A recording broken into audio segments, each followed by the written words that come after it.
كلام سيغير تفكيرك في الحياة بإذن الله. من أروع ما قرأت من قول الإمام ابن القيم رحمه الله تعالى قال: لا تعطي الأحداث فوق ما تستحق، ولا تبحث عن قيمتك في أعين الناس، ابحث عنها في ضميرك، فإذا ارتاح الضمير ارتفع المقام، وإذا عرفت نفسك فلا يضرك ما قيل فيك. لا تحمل هم الدنيا فإنها لله، ولا تحمل هم الرزق فإنه من الله، ولا تحمل هم المستقبل فإنه بيد الله. فقط احمل هما واحدا: كيف ترضي الله جل في علاه، لأنك لو أرضيت الله رضي الله عنك وأرضاك وكفاك وأغناك.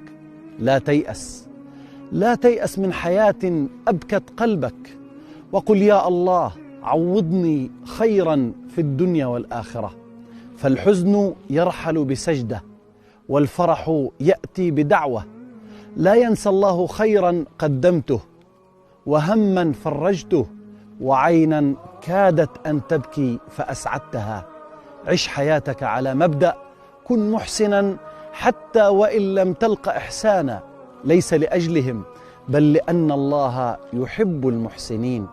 ارخي يدك بالصدقة ترخى حبال المصائب من على عاتقك، واعلم أن حاجتك إلى الصدقة أشد من حاجة من تتصدق عليه.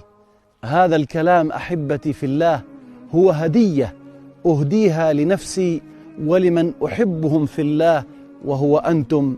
أسأل الله العظيم رب العرش الكريم أن ينفعنا بما سمعنا، والسلام عليكم